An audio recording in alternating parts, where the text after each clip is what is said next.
Good morning! Good morning! Salamat sa Panginoon sapagkat may pagkakataon ulit tayo na pag-aralan ng kanyang salita. So ngayong umaga, buksan na po natin yung Bibles natin sa John chapter 14, verses 6 to 9. John 14, 6 to 9. Basahin natin ito ng sagot-sagutan. John 14, 6 to 9. Verse 6 says, Jesus answered, I am the way, and the truth, and the life. No one comes to the Father except through me.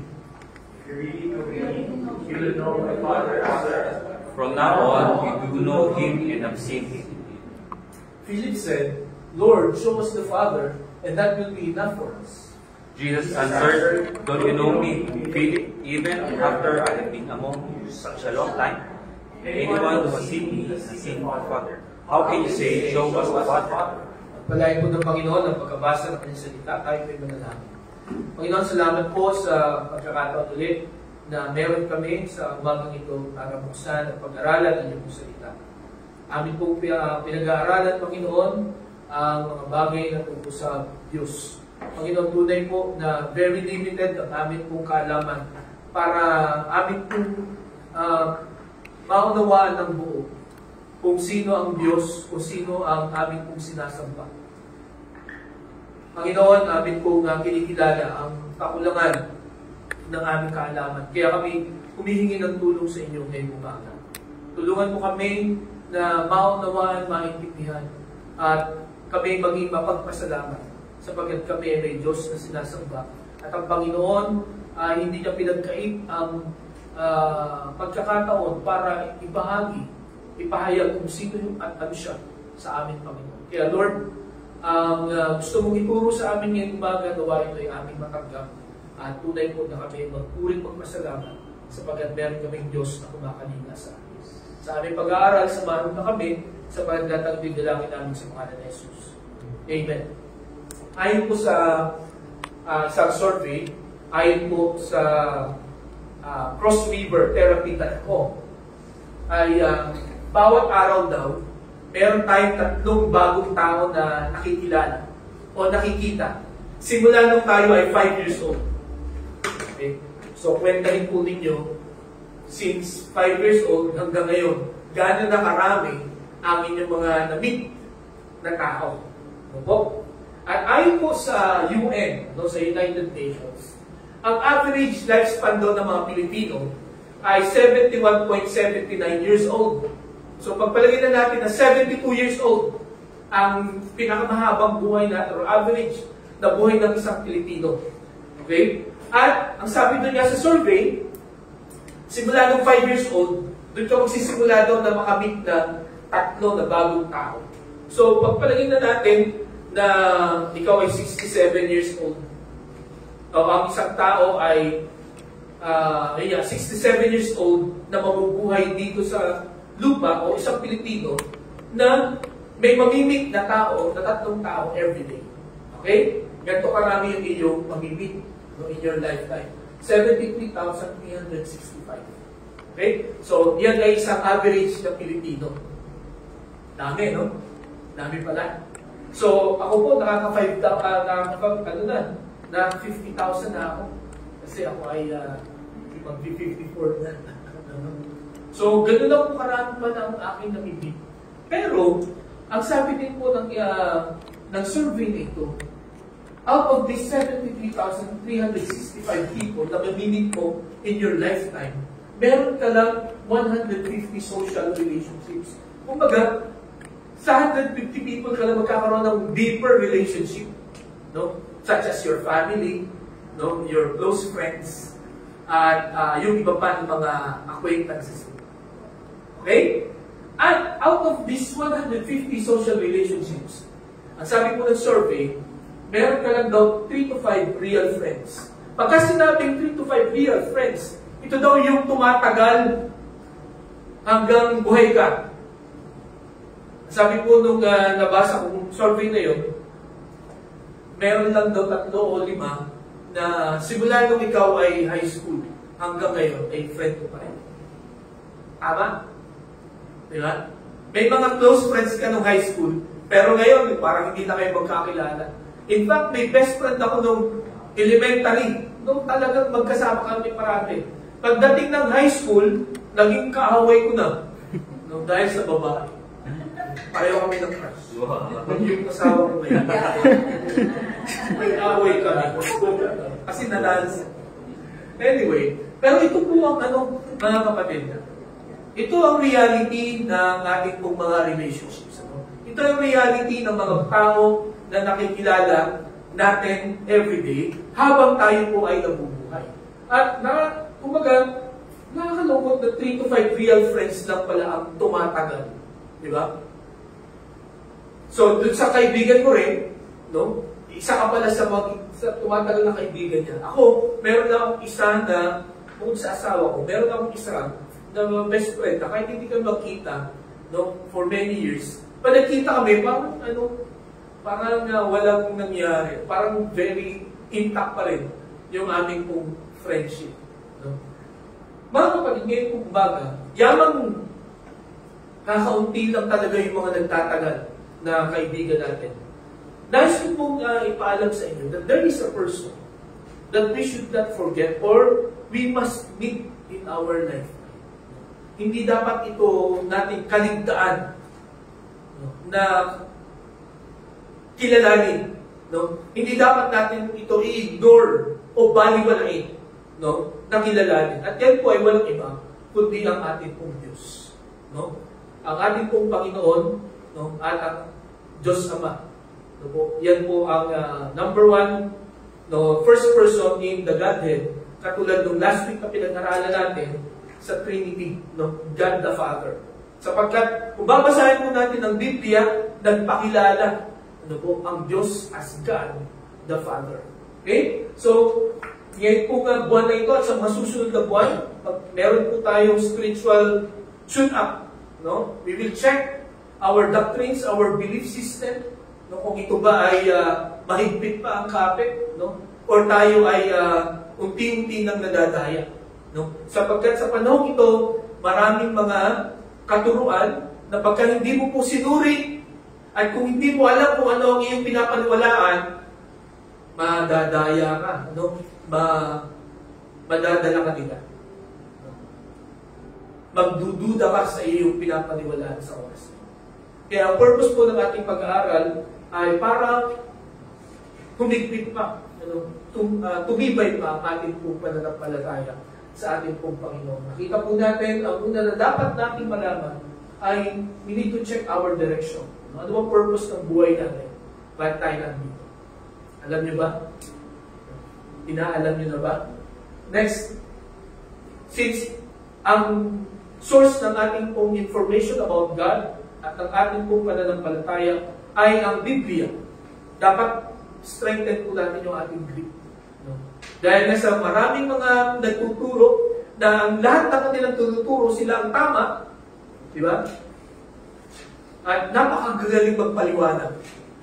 Kaya kung hindi mo alam kung ano yung pinapaniwalaan mo sa salita ng Diyos, ikaw ay mahihila nila, madadaya nila. So we need to strengthen our grip on the Word. Next, nakita natin the God we worship. No? We only have one God. No? At last week, pinag-usapan natin, merong Holy Trinity. No? Manifesting Himself in 3 persons. No? We have one God na pinapakita niya yung kanyang sarili sa 3 persona. As I've said, kung gagamitin natin ang ating imahinasyon, ay hindi po natin kaya i-imagine kung paano nangyari na may isang Diyos, pero 3 persona. Ang pwede lang natin gawin ay gumawa ng mga illustrations na malapit, pero hindi yung totoo or kumpleto na mag-i-illustrate ng kung sino nga ba at ano nga ba ang itsura ng Holy Trinity. Okay? At alam niyo po, mga kapatid, iyon ang dahilan kung bakit ayaw ng Diyos na gumawa tayo ng imahe, no, ng images. Sapagkat ayon na po sa Exodus, no, at saka sa Deuteronomy, hindi talaga ako nagpakita sa inyo. Yun ang sabi ng Panginoon. No? Hindi talaga ako nagpakita para hindi kayo gumawa ng kahit anumang images, no, babae o lalaki, makikita nyo sa langit, makikita nyo sa lupa, no, mga animals, hindi kayo gagawa. No? kaya hindi ako nagpakita. Kasi you cannot picture me. Tama ba yung English na yun? No? Hindi nyo ako kayang ilarawan. No? Hindi nyo ako kayang i-describe. Diba? At as I've said last week, it is an insult, no, to the person na nilalarawan mo pagka ang daming kulang. Diba? Pagka hindi yun talaga yung itsura ng iyo, inilalarawan. Diba? Kaya sabi ng Panginoon, huwag na kasi hindi nyo kaya. Because your minds, your imaginations are limited. Okay? Kaya sabi ng Panginoon, manalangin na kayo without any images. You call me without any images. At yun nga, ginawa niyang rule yun. No? Na pagka kayo sumamba sa ibang mga images, paparusahan na tayo. Ganun kaseryoso ang Panginoon doon sa kanyang utos. Diba? Kaya pag sinabi ng Panginoon, wag, ano? Then, let's follow the Lord. Okay? So, ngayong umaga, gusto kong pag-usapan natin ay yung first person in the Godhead or in the Holy Trinity, the God the Father, no? Knowing God as our Father. No? Pagkilala sa ating Diyos na Ama.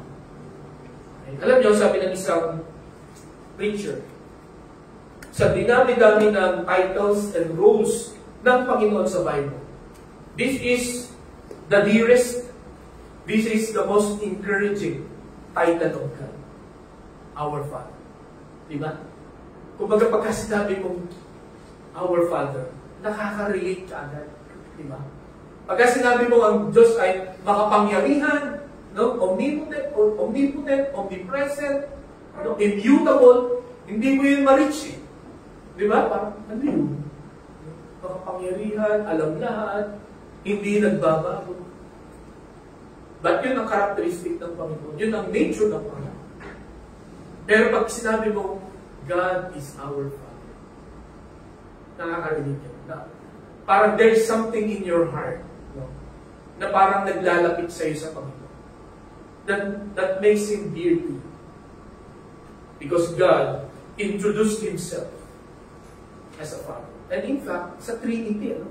Pwede niyang sabihin doon sa Trinity, ipakilala niya na God, the omniscient one, ano? Or the most powerful one. Di ba mas, parang mas bagay.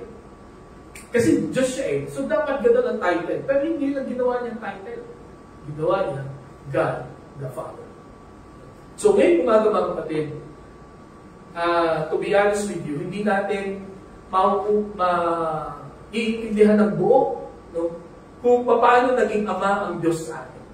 But by God's grace and by God's wisdom, I hope itong kaunti na ating mapapag-aralan about God being a Father ay mag-encourage sa atin, mag-inspire sa atin, no?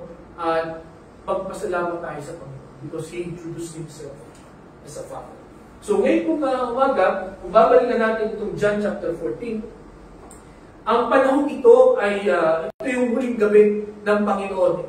Ito po ay katatapos lang ng Last Supper, no? Natatapos lang. At nagkikwentuhan sila. At pagdating nga dito sa chapter 14, nalulungkot na ang mga apostles niya sapagkat sinabi niya na siya'y aalis. At hindi niya sinabi kung saan siya pupunta. At ang sabi niya, kung saan ako pupunta, hindi kayo makakapunta. So nalungkot siya.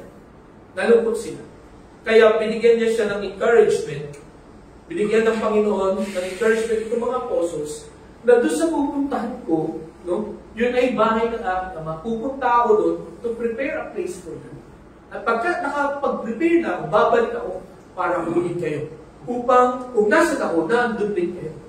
And then pagdating dito sa verse 5, tinanong ni Thomas said, Lord, we don't know where you are going. So how can we know the way? No? Hindi namin alam kung saan ka pupunta. Paano namin malalaman ang daan papunta sa iyo? So ito na, yung sinabi. Jesus replied, I am the way, the truth, and the life. No one comes to the Father except through me. Ito palang mga talatang ito na sinabi ng Panginoon is paraan ng Panginoon to introduce who the Father is. Okay? At bakit kailangan natin ng tatay? Naisip niyo ba yun? Bakit kaya inintroduce ng Diyos na siya ay Father, kailangan ba natin ng tatay? Marami sa atin dito ang wala ng tatay. Yung iba sa atin dito ay may mga tatay pa, salamat sa Panginoon. At yung iba sa atin dito ay tatay na, katulad ko. Pero, naisip niyo na ba kung ano ang kahalagahan ng isang tatay? Bakit inintroduce ng Panginoon through the Lord Jesus Christ that God is our Father? So, meron po tayong tatlong makikita na instructions from these verses natin kung binasa. Kung bakit dapat natin makilala ang Diyos as our Father. Una, the importance of knowing God as our Father. Ang kahalagaan na makilala natin ang Diyos na ating Ama. Kung babalikan po natin ang John chapter 14 verse 6, sabi ng Panginoon sa Kristo, Jesus answered, I am the way. No? Marahil memorize na natin itong lahat. No? Kahit tulog tayo, alam nating i-recite ito. And Jesus said, or answered, I am the way, the truth, and the life. No one comes to the Father except through me. So, pansinin niyo yung salita, I am the way. Sinabi ng Panginoon kay Thomas, I am the way, ako ang daan. At tulad ng ating pinag-aaralan, basta't may article na the, ang tawag niyan ay definite article, the, no? At ang indefinite article ay yung a at saka yung an. Okay? So, anong difference ng definite article? Ang ibig sabihin nun, siya lang. He is the only one. Pagka indefinite article, meron pang iba. No? So, ang ginamit dito, I am the way. Hindi niya sinabing I am a way. Di ba? Kasi ang ibig sabihin, pag sinabing I am the way, I am the only way. Pag sinabi doon na I am the truth, I am the only truth, I am the only source of truth. And then I am the life, I am the only giver of life. Yan po ang ibig sabihin nung article na that. Pero pagka binanggit na I am a way, ang ibig sabihin, I am one of the ways. Okay? Meron pa kayong pwedeng ibang daanan, katulad ng turo ng iba. Okay? Sabi ng iba, kung hindi pwede ang Panginoon, pwede kang dumaan sa ibang mga santo. Diba? Pwede kang dumaan sa ibang paraan. Which is, kung titingnan po natin itong katotohanan na tinuturo ng talatang ito, there is no other way than the Lord Jesus. Kung ikaw ay dadaan sa iba, hindi ka makakarating. Yan po ang point. Pero, bakit sinabi ng Panginoong sa Kristo that I am the way? Para saan ba ang daan? Ang una po na dahilan kung bakit sinabi ng Panginoon that I am the way kay Thomas at maging sa atin ngayong umaga. Because all of us are disoriented or we are all lost. Diba? Nasabi nga ng Isaiah chapter 53 verse 6, basahin niya po natin. Ready? Begin. We all, like sheep, have gone astray. Each of us has turned to our own way. And the Lord has laid on him the iniquity of us. Sabi dyan, we are like sheep, have gone astray. Each of us has turned to our own way. We are lost. No? Parang katulad po ng mga tupa. Okay? Yun nga, alam natin ang characteristics ng mga tupa. Pag naligaw yan, hindi na niya alam kung paano babalik. No? Hindi katulad ng pusa, kahit na itapon mo sa ibang probinsya. Tama ba yun? Ibang probinsya. Kabalik yung kalapate. Di ba? Alam niyo yung competition ng mga kalapate? Ang mahal ng ang mahal ng price doon, parang milyon. No? Ilalayo mo, parang meron akong nakausap sa San Pablo. Dadalhin sa Bacolod yung kalapate. Yung kalapate, may tanda na yun, kung sino yung unang makabalik sa may-ari, yun ang panalo. So, grabe, sabi ko, nanalo ka ba? Sabi ko sa kanya, hindi, may mga mabibilis na mga kalapate. nakakabalik. Biro mo yun, ano? Hindi na streets mo nililigaw, ano? Probinsya na. Pero nakakabalik. Pero ang tupa, no? Pagka yan ay nawaglit lang, no? Nawala lang sa linya, hindi na niya alam kung paano babalik. At ganyan daw tayo mga tao. No? Tayo daw ay mga lost souls. Tayo ay naligaw. Tayo ay lumayo sa Diyos. At ang sabi pa dito sa Romans chapter 3 verse 11, there is no one who understands. There is no one who seeks God. No? Nung tayo ay napalayo sa Diyos, wala na tayong pangunawa at wala nang naghahanap sa Diyos. Napansin niyo po ba yun? Before you meet the Lord, no? Bago natin siya makilala, tayo po ba yung laging nag-search ng katotohanan? No? Pag nakakita kayo ng mga nagba-Bible studies, pagka nakakarinig kayo ng mga nagpe-praise and worship, anong mga nararamdaman? Honestly, ako talaga, pagka nakakarinig ako ng mga nagba-Bible study, lumalayo talaga ako. Kasi sabi nung magulang ko, huwag kang lalapit na mga protestante yan. No? Ang ibig sabihin, mga rebelde yan. Tapos pagka naglilipat ako ng channel, at may mga nagkakantaan, lipat na yan. Pero yun nga, ang namin kong na-realize, when finally God met me, nung finally nagkaroon ako ng encounter sa Panginoon, hindi na ako nakaresist at inopen niya ang aking isipan, ang aking puso. Naunawaan ko ang salita ng Diyos. Nung ako'y kanyang hinanap at binalik sa kanyang kawan, naunawaan ko. Hindi ganun kalaki agad, but unti-unti. Mga kapatid, tayo po ay ligaw at walang naghahanap sa atin. It's God's initiative na tayo po ay makita. Ang Panginoon ang naghanap sa atin. Hindi po tayo ang naghanap sa Diyos. Okay? Then, ang sabi pa dito sa Psalm 14:1, basahin niya po natin. Ready? Begin. The fool says in his heart, there is no God.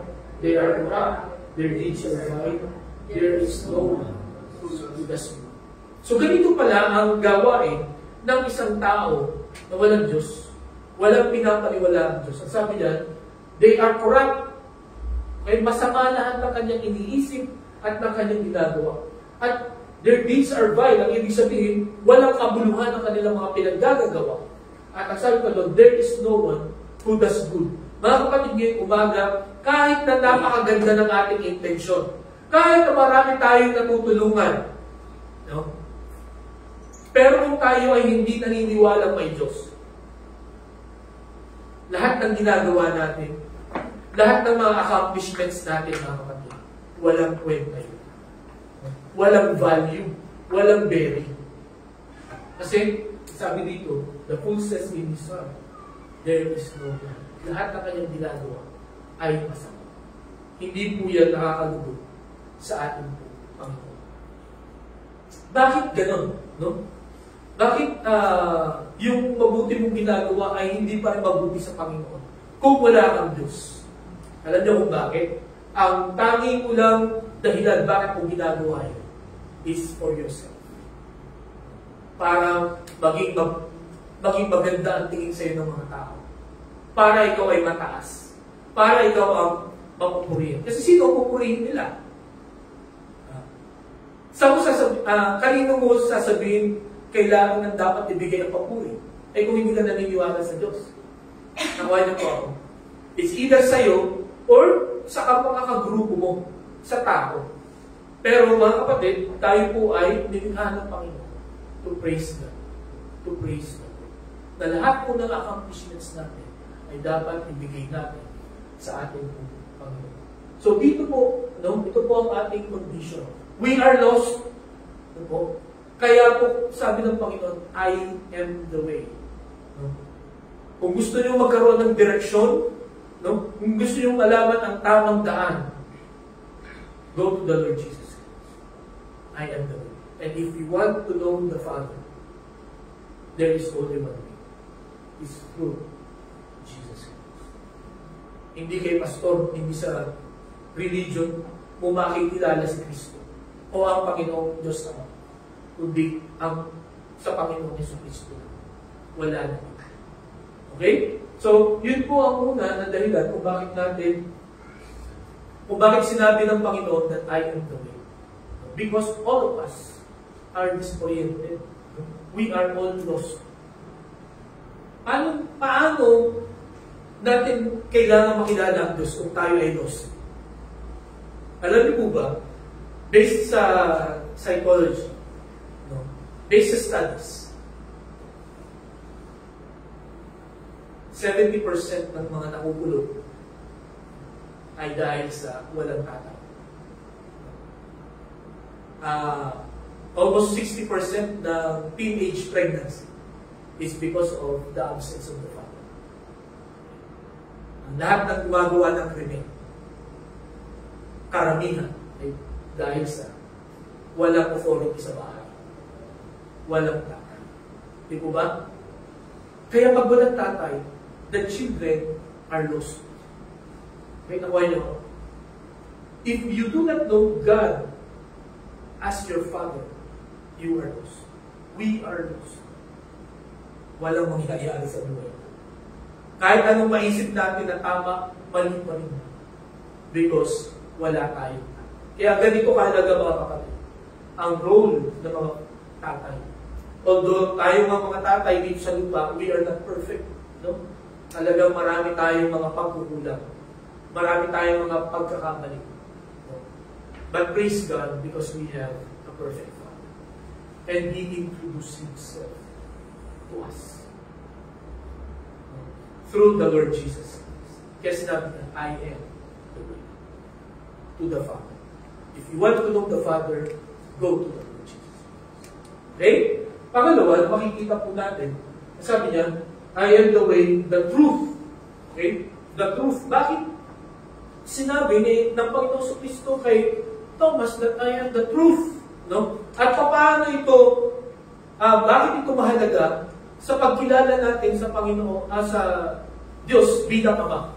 Okay? Because all of us, hindi lamang disoriented, but we are deceived. No? Tayo pong lahat, mga kapatid, ay nadaya nino ng diabo. Okay? Si Adam and Eve, ang unang commandment na narinig nila ay utos ng Panginoon. Ang sabi ng Panginoon, huwag niyong kakainin itong bungang ito. Because the moment you eat this fruit of good and evil, no, itong nakakaalam ng masama at mabuti, you will die. Pero ang sabi ni Satan, ng serpent, hindi ka mamamatay. Kainin mo yan. Ayaw lang ng Diyos na maging katulad ka. So, sino sinunod nila?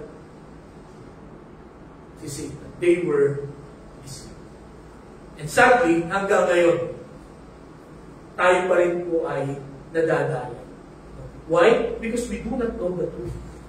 Hindi natin alam ang katotohanan. At, ito pa po, hindi natin alam ang katotohanan para makilala ang Diyos Ama. Okay? Iba-iba ang paraan natin. Iba-iba ang ginagawa ng maraming mga tao. Iba-iba ang mga tinuturo ng mga tao to know the Father. To know God, the Father. Dapat nating malaman na kung gusto nating makilala ng lubusan ang Panginoong Diyos Ama, you have to go to the Lord Jesus Christ. Because He is the truth. All of us are deceived. Para tayo po ay, para natin malaman ang katotohanan sa Panginoon Kristo. Okay? Because He is the truth. Nasabi sa 2 Corinthians chapter 4, verse 4, nasahin niya po natin. Ready? Begin. The God of this age has blinded the minds of unbelievers, so that they can see the light of the gospel that displays the glory of Christ, who is the image of God. So the God of this age, yung God po dyan, basta makakita kayo ng God na small letter sa Bible, ang tinutukoy lagi po nun ay ang diablo, the devil, si Satan. Okay? Ang sabi niya, the God of this age has blinded the minds. Kaya hindi talaga tayo makaintindi. Di mo ba? Kaya pag kami mag-share sa atin, diskumpiyado agad tayo.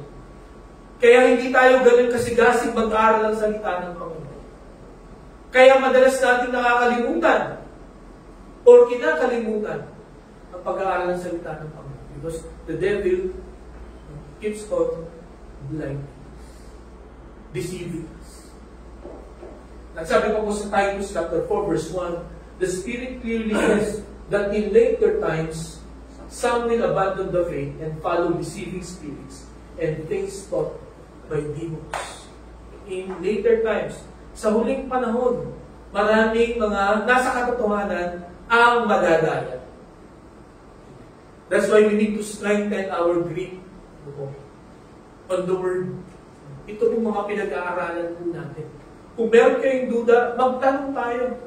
Let's research. Kung meron kayong parang hindi ata maganda yung pagkakapaliwanag ng pastor ko. You research. No? Kaya nga, yung mga Berean believers sa Acts chapter 11, mas mabuti daw sila, mas magaling sila, or mas pinagpala sila kaysa mga Thessalonian believers. Kasi yung mga Thessalonian believers, nakinig lang sila, tapos tinanggap nila yung Word of God. Pero ang Berean believers, hindi lang sila nakinig. Pag-uwi nila sa bahay, ni-research nila, tama ba itong sinasabi ni Pablo? Si Pablo na yung nag-preach doon. Pero ni-research nila. At dahil sa ginagawa nila yun, mas lalo dumami ang nakakilala sa Panginoon. Kaya mga kapatid, nawa, ngayon po umaga, itong ating pinag-aaralan dito sa church. Sana hindi lang tayo nakikinig. Okay. Sana pag-uwi ninyo sa bahay, sabihin ninyo, tama ba yung sinabi ni Pastor? Tama ba yung aming nabasa?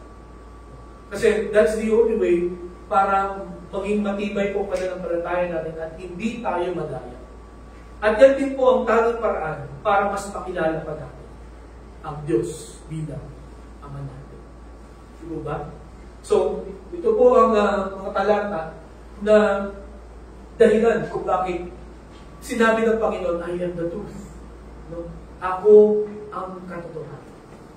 Kaya kung nalilito tayo sa kung sino bang papaniwalaan, no?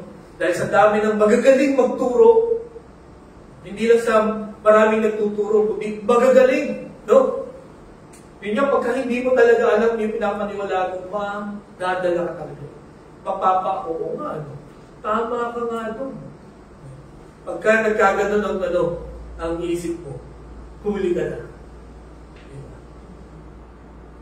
Nakapasok na jump na sa isipan. Kaya lagi po nating punuin ang ating pong isipan, ang ating pong puso ng katotohanan ng salita ng Panginoon. For us not to be deceived. Sapagkat tayo po ay nasa huling panahon na. Maraming mga mandaraya ang nagkala. Okay po? So, ang sabi dyan, I am the way and the truth and the life. Okay? Bakit po sinabi ng Panginoong Kristo? Bakit hindi niya sinabing I am the way lang? Okay na yun, di ba? Okay, I am the truth. Bakit sinabi pa niya na I am the life? No? Ako ang buhay. Okay? Ano ang kahalagahan nito para makilala natin ang Diyos bilang Ama? Ang pangatlo, hindi lamang tayo, kaya sinabi ko, because we are disoriented, deceived, but we are disconnected. No? Disconnected. Ang tunay na kahulugan po ng death, mga kapatid, ay separation. Okay? Hindi po, pagtigil ng hininga o pagtigil ng tibok ng puso. Hindi po yun ang ibig sabihin ng death. Ang ibig sabihin ng death ay separation. Kailan tayo na-disconnect sa Panginoon? Nung tayo po ay nakagawa ng kasalanan. Naputol yung ating relationship sa Panginoon. At nung sinabi ng Panginoon sa Kristo that I am the life, sabi niya, I am the source of life. I am the one who can bring back the life that was disconnected. Ang ibig sabihin, ang Panginoon lang, ang Panginoon sa Kristo lang ang makapag makakapagpabalik nung life na yun na nawala. Okay? Ano pong sabi dito sa talatang ito? Sa John chapter 6 verse 14, "For my Father's will is that everyone who looks to the Son and believes in Him shall have eternal life, and I will raise them up at the last day." So makita po natin dito yung pagnanais ng Panginoon to bring us back to Him. Makonect ulit tayo sa Kanya. Sinugo niya, no, ang Kanyang anak, na kung sino man ang sasampalataya sa anak, will have eternal life. Kasi yung talagang original design ng Panginoon sa atin. For us to live forever. No? Nung create si Adam and Eve. Pero naputol po yun nung ang sinunod ni Adam and Eve ay ang diabo. Nung sila ay nadaya ng diabo. At yun ang dahilan kung bakit po tayo makakaranas ng kamatayan. Pero salamat sa Panginoon, sapagkat meron tayo Ama.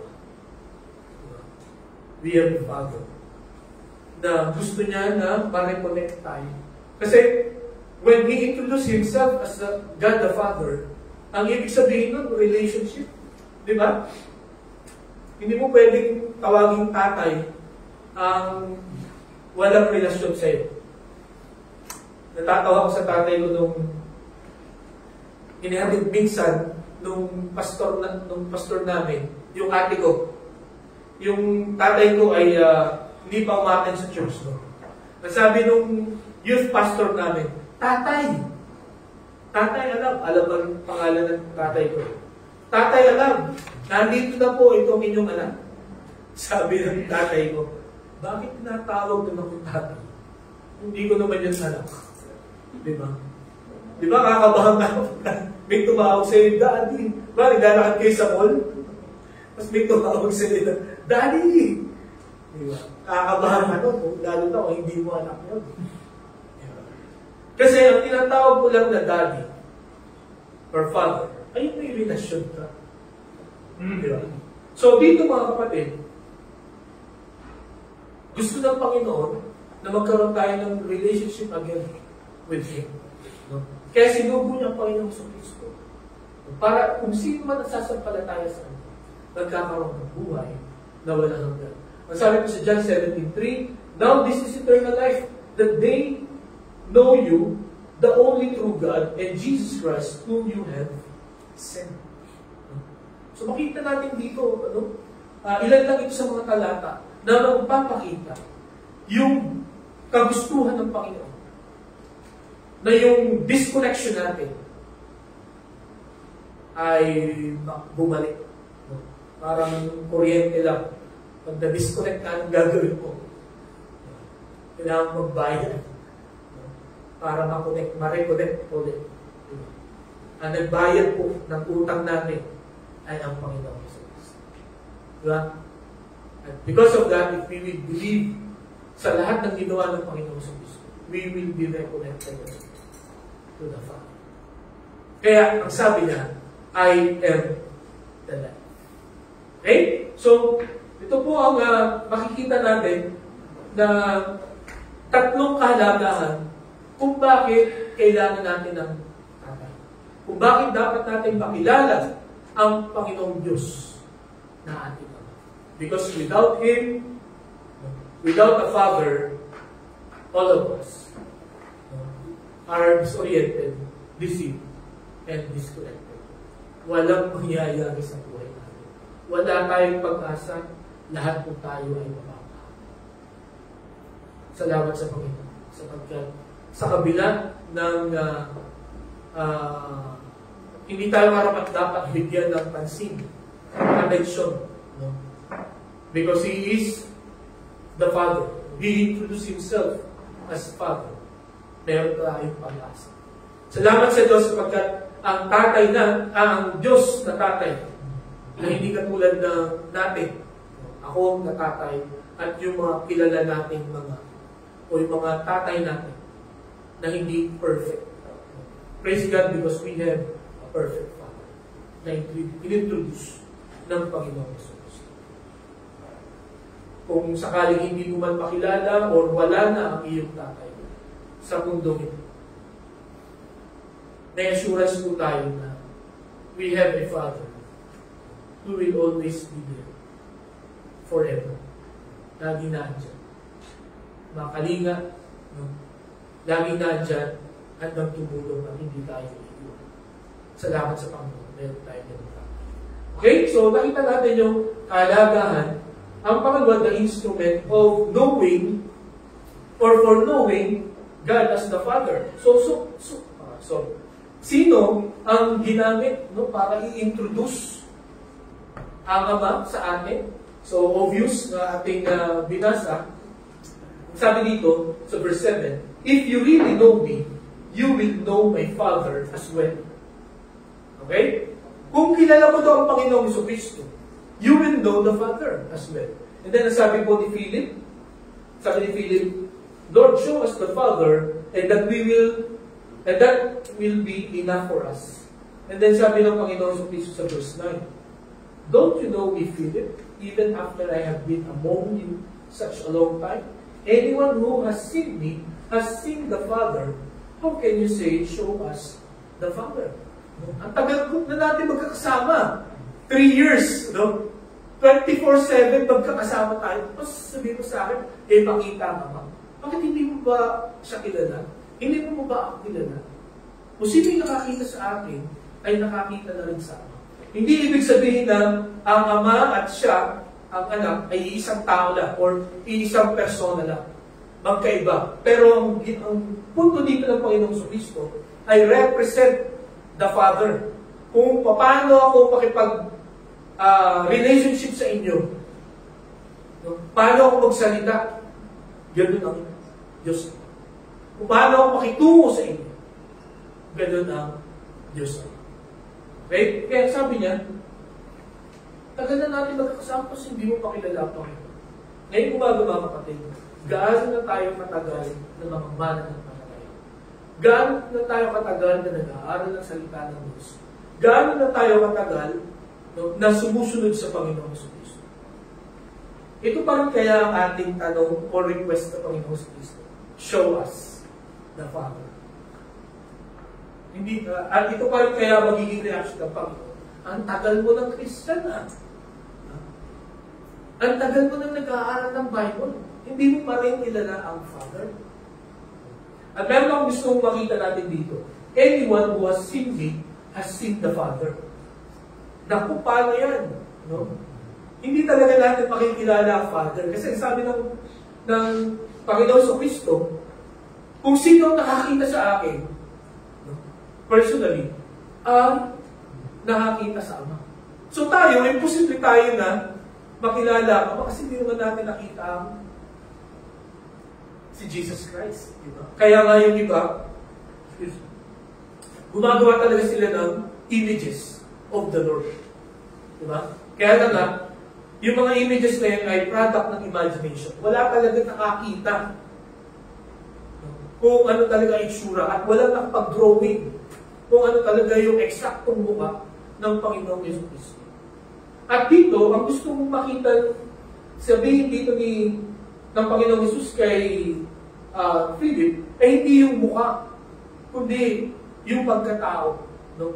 Yung character ng Panginoong Jesucristo ang dapat mong makita at maranasan. Okay? Para makita mo ang Father. So, ito yung pwedeng sabihin ng iba na, paano natin makikilala ang Panginoong Jesucristo? Hindi naman natin siya nakikita. Ang sabi sa John chapter 20, verse 29, basahin po natin. Ready? Begin. Then Jesus told him, because you have seen, you have believed. Blessed are those who have not seen, and yet. Okay? So napakaganda po ng talatang ito. Sapagkat kung hindi ito sinabi ng Panginoong Jesucristo, alam niyo po ba, may dahilan ang mga tao to make images. Kasi sabi ng Panginoong Jesucristo, hindi mo makikita ang Diyos hanggang hindi mo nakikita. Okay? Pero sabi ng Panginoong Jesucristo dito, sa lahat ng mga nakakita sa akin, katulad ni Thomas, you are blessed. Pinagpala ka kasi nakita mo ako. Kaya ka naniwala. Pero, mas pinagpala yung mga tao na kahit hindi ako nakita, ay naniwala. Kasi hindi mga tao. Yung kahit hindi pinakita. Tayo yun. Di ba? Hindi man natin makita ang Panginoon sa Kristo. Kung ano ba talaga ang itsura niya.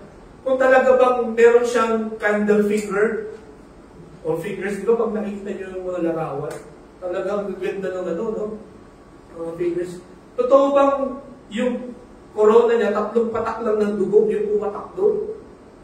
Di ba? Kulay blue ba talaga ang eyes ng Panginoon? Kasi may mga nakikita ako, blue eyes. Mahaba ba talaga ang buhok niya? Balbasarado ba talaga siya? Walang nakakaalam. Sabi ng Panginoon, mas mapalad yun kung sumampalataya ka sa Kanya kahit hindi mo siya nakita. Kaya ngayong umaga, kung sumasampalataya ka sa Panginoon Jesus, kahit hindi mo siya nakikita, wala kang image na naiisip, na yun ang gusto talaga ng Panginoon, mas pinagpala. Mas katanggap-tanggap sa Panginoon. Okay? Kasi alam na ng Panginoon na during our time, hindi natin siya makikita physically. At ito po ay, kumbaga, complementing doon sa sinabi ng Panginoon na hindi ka dapat gumawa ng images. Kasi alam niyo kung gusto ng Panginoon, kung yung sinabi niya kanina, no, na para makilala mo ang Panginoon, kailangan makita mo siya, iaalaw niya na mapicturean ng Panginoon. Iaalaw niya na may drawing ang mukha niya. Pero pagka inalaw niya yun, no, magkocontradict na yun sa sinabi ng Diyos naman sa Exodus na huwag kang gagawa ng image. Di ba? Magkakaroon na ng mga contradictions. So dito, nung sinabi niya, they are complementing each other. Eh, mga kapatid, no, dapat hindi po tayo gumawa ng any images na ating sasampahin, papanalangin. No? Let's go directly to God. Sapagkat yun po ang sinasabi ng salita ng Panginoon. Okay lang kahit hindi mo siya makita. But later on, no, sa muling pagbabalik ng Panginoon, makikita natin din siya ng mukha. Okay? So, yan po ang isang makikita natin. Sabi sa John 17:6, I have revealed you to those whom you gave me out of the world. They were yours. You gave them to me, and they have obeyed your word. Okay? So, sabi ng Panginoon sa Kristo, ini-reveal ko, inihayag ko, no, ang Diyos Ama sa lahat ng mga tao na binigay sa akin ng Panginoon. Okay? And then, sabi ko sa John 17:26, I have made you known to them and will continue to make you known in order that the love you have for me may be in them and that I myself may be in them. So, ganito ang ginawa ng Panginoon sa Kristo. Doon pumunta siya dito sa lupa. No? His main mission is to reveal the Father to each one of us. At ngayong umaga, habang binabasa natin ang kanyang salita, dito natin makikilala ang Panginoon, ang Diyos Ama, sa pamamagitan ng Panginoon sa Kristo. Kaya, kung hindi ka nagbabasa ng Bible, kung hindi tayo nag-aaral ng Bible, sinisigurado ko sa iyo, hindi mo makikilala ang Diyos. At ito pa po ang isang nakita ko na observation. Only Jesus can show the Father to us. Hindi ko kayang i-reveal sa inyo kung sino ang Diyos Ama. Kahit sinong preacher na magagaling, no? Kahit sinong religious group, no? Walang tao, walang organization na makakapag-reveal kung sino ang Diyos Ama. Only Jesus Christ. Kaya ngayong umaga, ang panalangin ko sa bawat isa, as we study this, that the Lord will work in your hearts and in your minds. Ipapakilala niya sa inyo. Ipapakita niya sa inyo. Ipapakita niya sa atin sino nga ba ang Diyos niya. Okay? Sapagkat yan po ang sinabi niya, I have made you known to them. Sa pamagitan ng kanyang mga salita. Okay? So mga kapatid, lagi natin basahin pag-aralan ang mga salita ng Panginoon sa Kristo. Yamang alam po natin ang kahalagahan ng Ama sa ating buhay. And we have a God that is powerful, perfect, permanent God. At yan po ang nireveal ng Panginoon sa bawat isa. Sabi sa 1 John chapter 4, verse 14, and we have seen and testified that the Father has sent His Son to be the Savior of the world. Tandaan po natin ito, mga kapatid, ang Panginoong Jesucristo ang designated Savior of the world. Wala nang iba. Pag meron kayong ibang pangalan na nakita dyan, si Pedro, si Juan, si Pablo, or kung sino man na tao, hindi po siya ang Savior of the world. No? Diablo ang nag-utos doon. Kasi, sino ang pinadala ng Diyos Ama para maging Savior of the world? The Lord Jesus Christ. Wala nang iba. Ang pangalan, Jesus Christ. Okay? Kaya kung meron kayong maririnig, nasasabihin na siya at tagapagligtas at hindi yun ang pangalan. At kahit na may magsabi na siya sa Jesus Christ ngayon, hindi yun, kasi magkatapos na. Naganap na, sabi nga ng Panginoon sa Kristo, it is finished. Yung pagliligtas sa amin. Ang gagawin na lang natin, sasampalataya tayo sa Kanya. So, ang Panginoong Kristo ang designated Savior of the world. No? At ang sabi pa sa 2 Timothy chapter 2, 1 Timothy 2:5, for there is one God and one mediator between God and men, the man, Christ Jesus. Merong isang tagapamagitan sa Diyos at sa tao. Ang taong, sino? Ang Panginoong Kristo. Wala nang iba, ang tagapamagitan. No? Hindi si pastor, hindi kung sino man. No? Hindi grupo ang tagapamagitan. Ang tagapamagitan ay ang Panginoong Kristo. Sapagkat sabi niya, John chapter 14, verse 6, no one can come to the Father except through me, through the Lord Jesus Christ. Kaya kung dadaan kayo sa iba, may pinapaniwalaan kayong iba, sasabihin ko na ito sa inyo, sabi ng salita ng Diyos, maliligaw ka. Hindi ka makakarating. Sapagkat ang Panginoong Kristo lang ang tanging na. Anong gagawin natin sa Panginoong Kristo? Para magkaroon tayo ng relationship sa Ama. Sabi dito, yet to all who did receive Him, to those who believe in His name, He gave the right to become the children of God. Sino man ang tatanggap, sino man ang sasampalataya sa Panginoong Kristo, ay bibigyan ng karapatan na maging anak ng Diyos. So pagka-anak ka ng Diyos, sino ang iyong Ama? Ang Diyos. Di po ba? So mga kapatid, dapat nandaan po natin ito, no? Ang instrument na ginamit ng Panginoon for us to know God as our Father is no other than the Lord Jesus Christ. Only Jesus Christ. Okay? Wala na po ito. Sana yan po ay matanim sa inyong puso at sa inyong isipan. Kahit saan kayo makarating, kahit sino ang inyong makausap. Ano po? Lalo na pagdating po sa ating relationship sa Panginoon, lalo na pagdating po sa pagpunta sa langit. Pagka ibang pangalan ang kanilang ginamit, false teacher yun. Yun agad. No? False teacher. Huwag yun ang i-entertain. No? Kwentuhan nyo na lang ng ibang mga bagay. O kaya, sharean nyo na lang ng salita ng Diyos, buhay sa Biblia. Okay po? So, ito po ang magbibigay po ng katatagan sa ating pong pananampalataya. Ito mga talata po. So, yun po ang pangalawa na makikita natin. The instrument of knowing God as our Father. Ang panghuli, pangatlo, the incentives. No? What are the blessings? What are the benefits? What are the advantages? When we know God as our Father. Una, makita po natin, meron po tayong identity. Okay? Alam niyo po, kung babasahin ninyo ang genealogies ng Israel.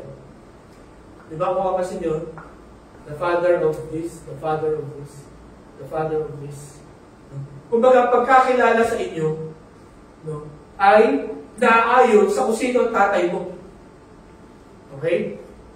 Hindi sa naayon kung sino mga kapatid mo, no? Kung sino ang nanay mo, or kung sino yung angkan mo, hindi kung sino yung tatay mo. So, when God is your Father, if you know that God is your Father, you are the son of God. Yun ang iyong identity. Ano pa ang sunod? Meron kang bahay. Diba? Ang number one na dapat i-provide ng isang tatay ay bahay. Di ba ba?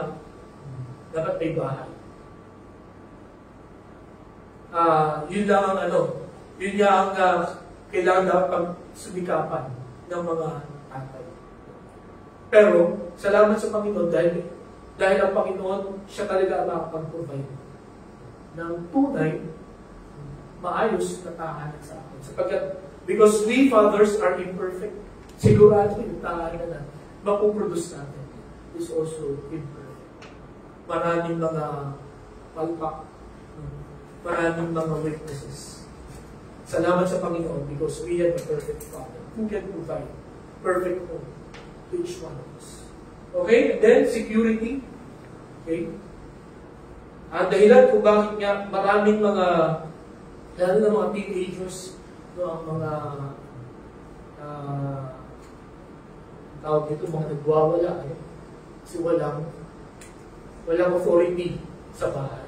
Walang nagbupulis, walang nagdidisiplina. Because the number one role of a father is to protect the children. Lalo na sa mga maligaw. Okay? And then ang panghuli, motivation. So, kung tayo ay may tatay, if you know God as your Father, this will motivate you to keep on serving Him. Okay? Ang mga talata po na makikita natin, dito po sa mga benefits na ito po ay ilan lang sa mga benefits when you know that God is your Father. Okay? Ang sabi dito sa iyong identity, yan sa John 1:12, we are children of God. Pagka tayo sumampalataya sa Panginoon, no? Pagka tayo ay sinuko natin ang ating buhay sa Panginoong Kristo, pero bibigyan tayo ng karapatan ng Panginoon na maging anak ng Diyos. Okay? And then, ang pangalawa, meron tayong bahay. Nagsabi sa John chapter 14, verses 1 to 3, do not let your hearts be troubled. You believe in God, believe also in me. My Father's house has many rooms. If that were not so, would I have told you that I am going there to prepare a place for you? And if I go and prepare a place for you, I will come back and take you to be with me, that you also may be where I am. So, ito po ang isa sa mga ako ay excited.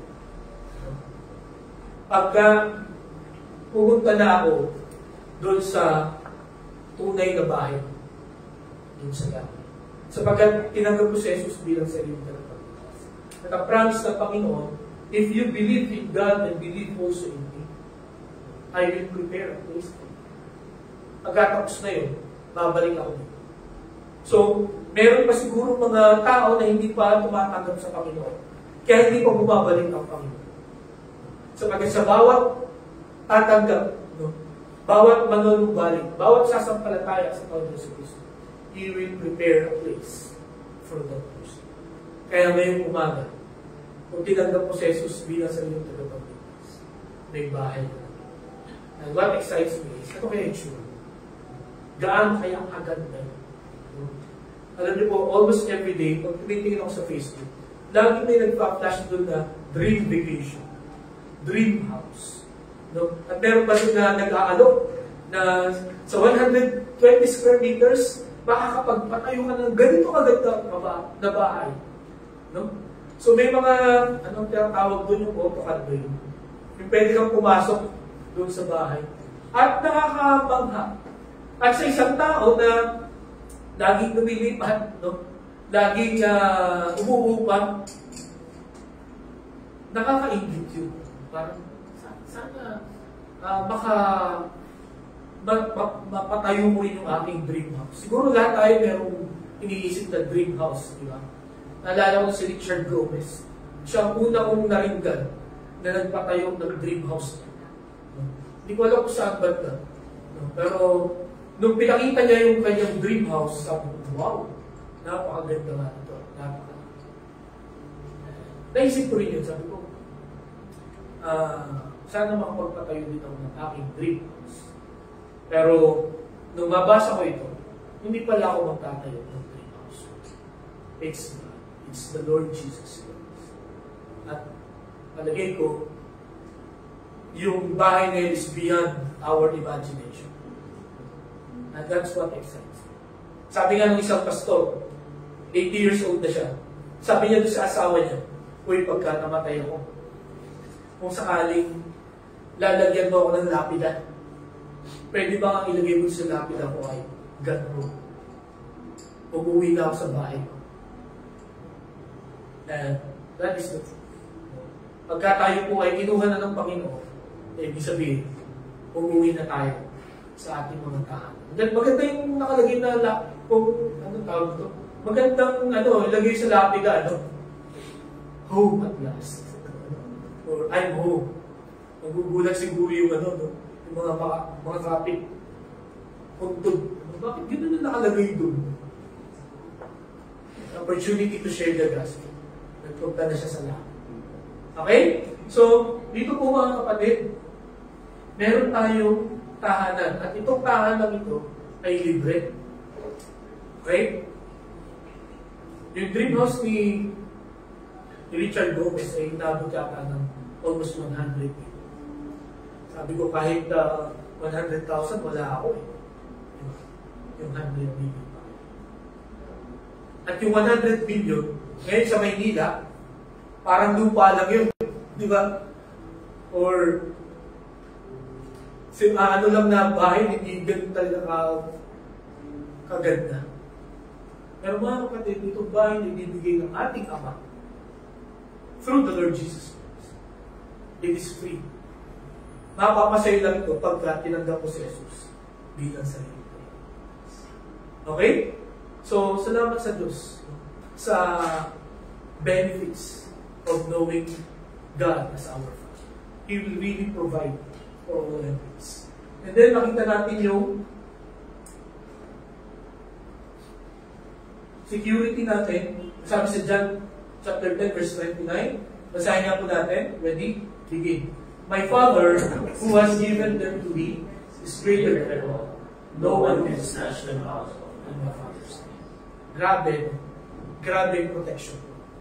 Grabe security. Ito mga ang Ama who is greater than all, who has given them to me, no one can snatch them out of my Father's name. Kaya mga kapatid, once na sinuko mo ang buhay mo sa Panginoon Jesus, hindi ka na kailanman mawawala. Hindi ka na kailanman maaagaw ng job. Hindi ka na kailanman maaagaw ng kasalanan. Hindi ka na kailanman pupunta sa impyerno. Because, ang sabi dito, no one can snatch them. No one can snatch us out of the Father's name. Matindi ang protection ng Panginoon sa bawat isa. Kaya we are secured. Our salvation is secured. Our lives are secured.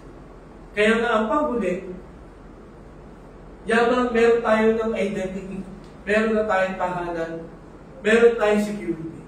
Then, sabi ng Panginoong Kristo sa John chapter 8, verse 29, the one who sent me is with me.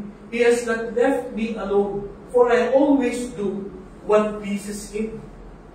So, ang motivation ng Panginoong Kristo, nung pumunta siya dito, bakit niya ginagawa yung gusto ng Panginoon? Because He wants God to please Him.